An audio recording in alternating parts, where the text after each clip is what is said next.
Why hello there. Thank you for joining me in this video in which I talk about my D&D characters. Thank you for noticing that I'm still wearing the kigurumi. It's been 2 seconds since I cleaned my desk, but it's been 1 week for you. Hey y'all, it's Harlow. I am in a weird mood, here to talk to you, as I said earlier, about my D&D characters. Anyways, here I have 3 different notebooks that have information about my characters. This is from one campaign, this is from a different campaign. This is my character notebook in which I write down the first ideas that I have for characters. I've been playing D&D for over a year now, maybe a year and a half. I've been watching Critical Role since campaign 2 started. I remember watching the first episode live and being like, whoa, this is great. And it's been downhill since then. Whew. Anyways, I'm here to talk about the characters I've played in the 2.5 campaigns, 3.5? I will explain as I get there. If you're a part of any of the campaigns that I'm in, please don't watch this video because I don't want you to spoil information about characters and backstories that I haven't told you and the party doesn't know yet. Specifically Micaius, because you're the one that watches my videos. Please, please don't. I will do them in order in which they appeared in the campaigns I've played, starting with the campaign that I've been in the longest, which is called Oracle's Prophecy, which is a complete homebrew done by my DM, Dillon. He's also a YouTuber. Links to his channel will be down in the description. He is a Twitch streamer too. He does a lot of video game stuff. He's a nerd. My first character that I played there was an idea that I had for a while. She is a tiefling bard named Bells. She's pink. She has a tiefling mother and a human father.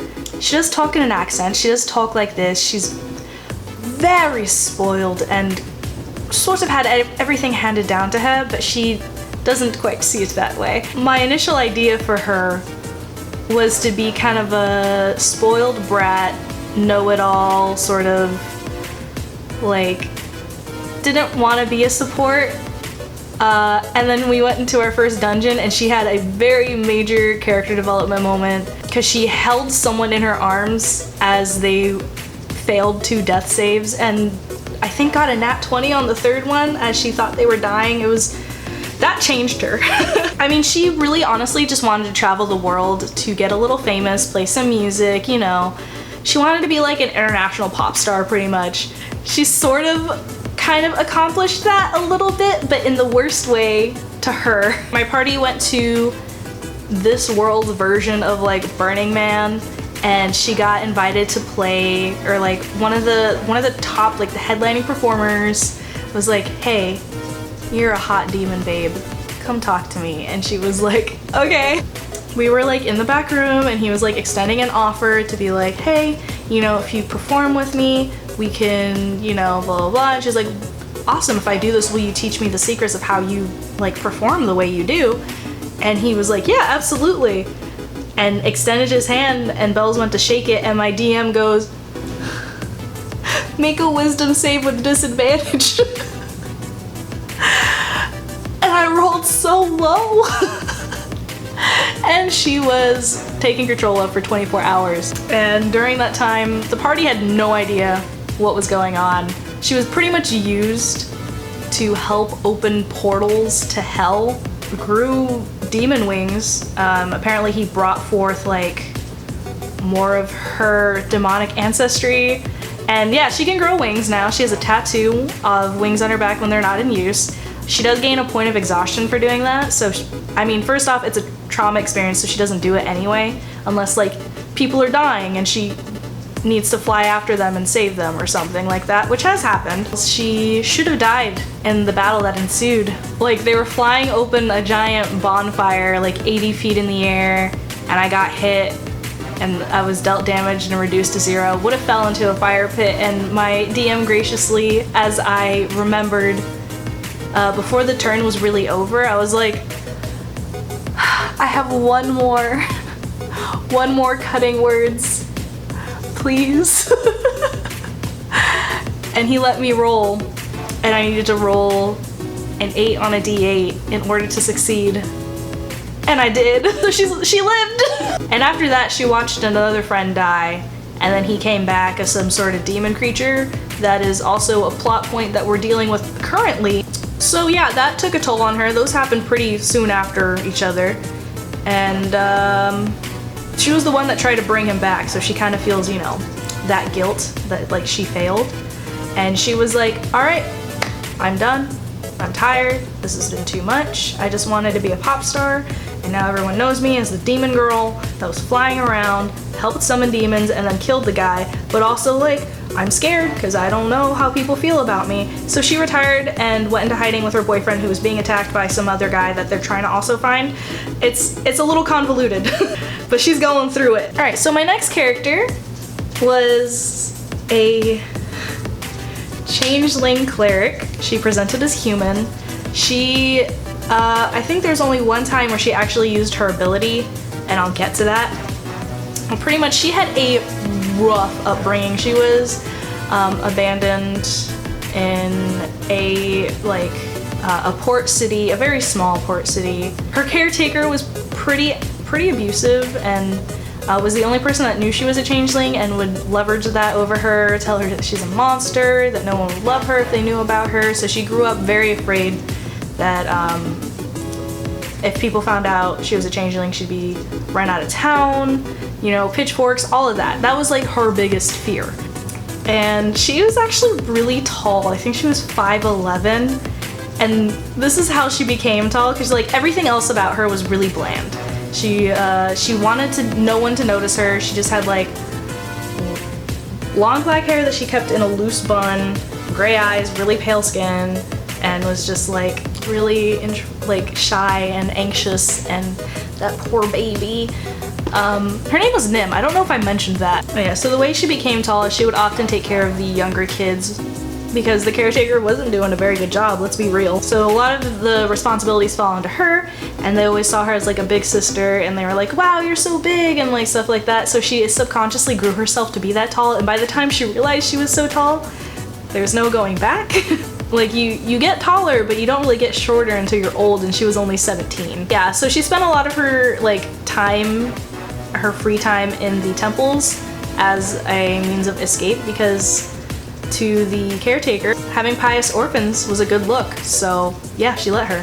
She didn't really worship any singular god at first. She was just kind of praying to everyone that someone would get her out. One evening she had a dream in which she pretty much telling her to run away, and she woke up with a symbol of Hermes next to her, and it was just a little pendant, and she wore that all the time afterwards, and she grabbed it and she ran away.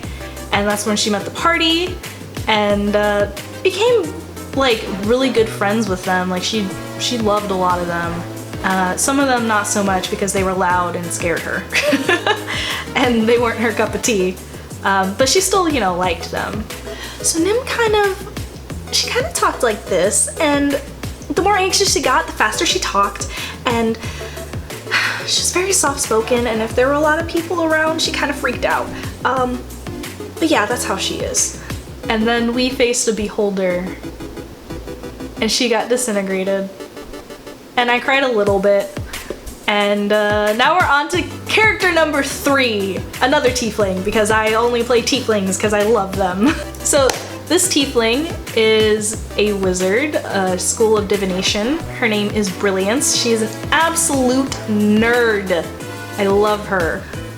So for Brilliance, she grew up in a town that one of the gods had blessed that allowed anything to grow in the soil. So it was known to grow the more exotic goods and stuff that a lot of wizards would use. So it would see a lot of wizards and stuff. And she, as a child, would just read a lot, people watched, all that stuff, and she met this wizard woman. They became really good friends, and I'm not gonna go into her backstory too much in case Macias is still watching. Eventually learned some stuff from her, was invited to school, just all around nerdy girl. She's a little, a little manipulative. She's a little, she thinks very highly of herself, very, she's not built for combat, because she's a nerd girl who's never been in combat, so why would she be built for it?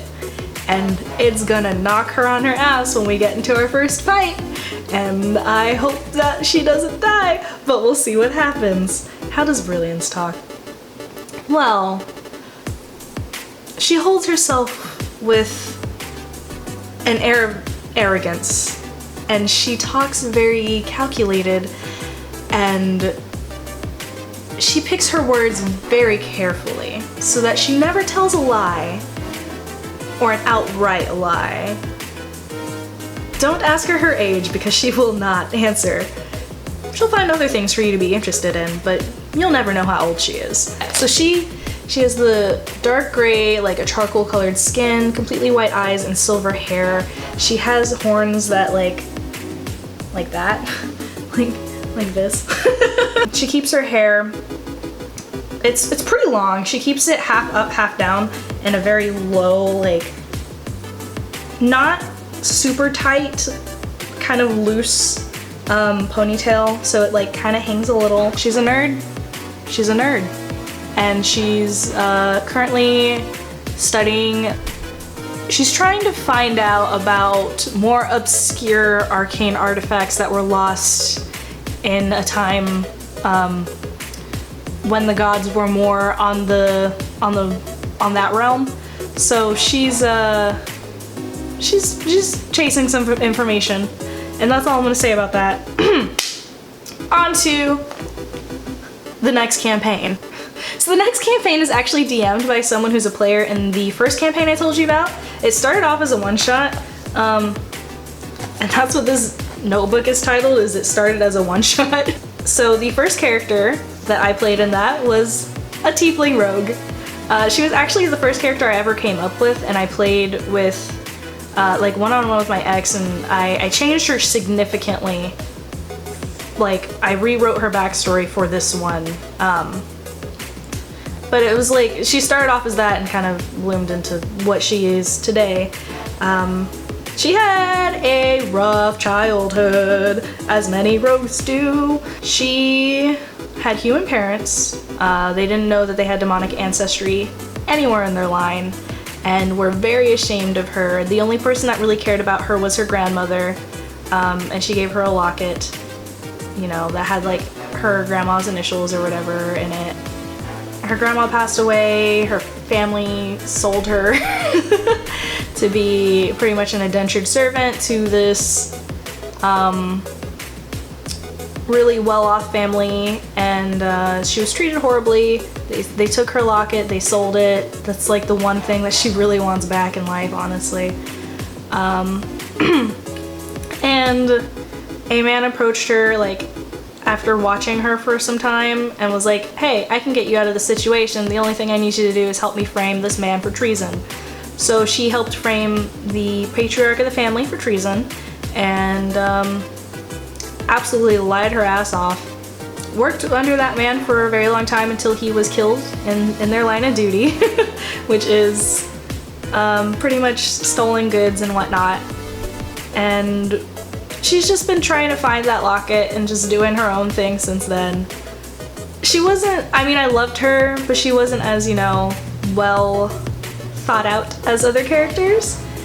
And then she retired recently because the party just didn't work together very well.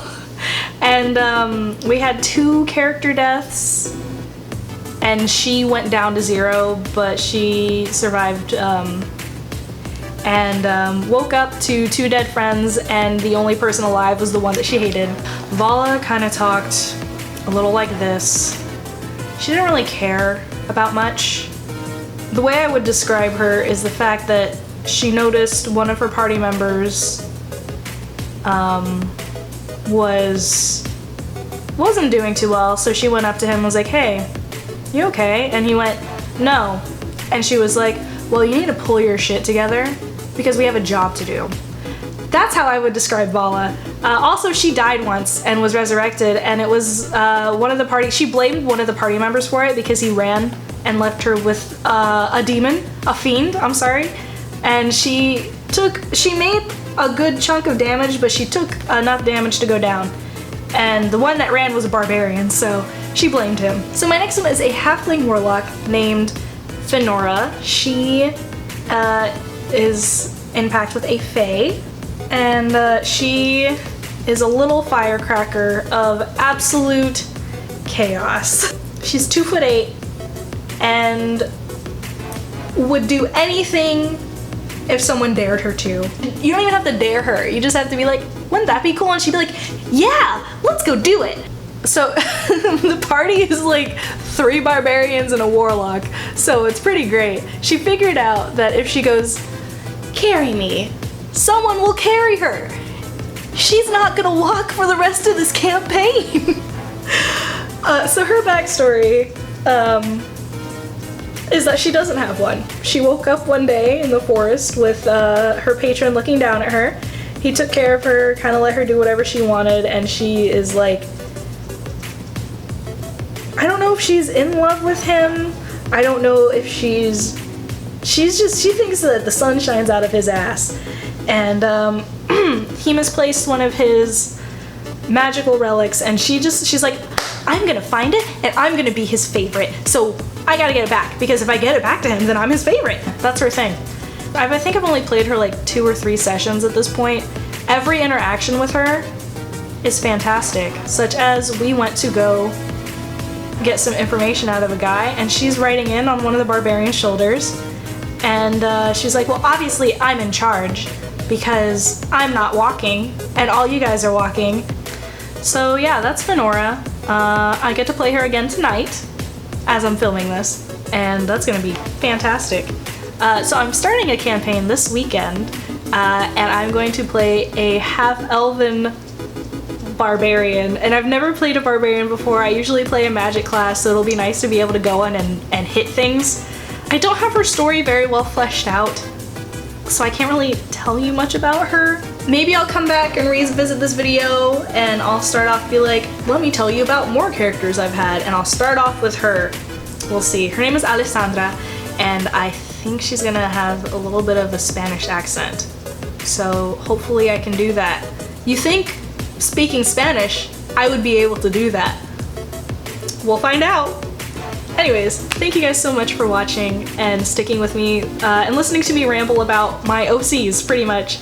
I would have loved to be able to cosplay them and show them to you, but I don't have that ability right now. But if I do get it together, then I will absolutely remake this video and show you and act like my characters and tell you everything about them, because I love them so much.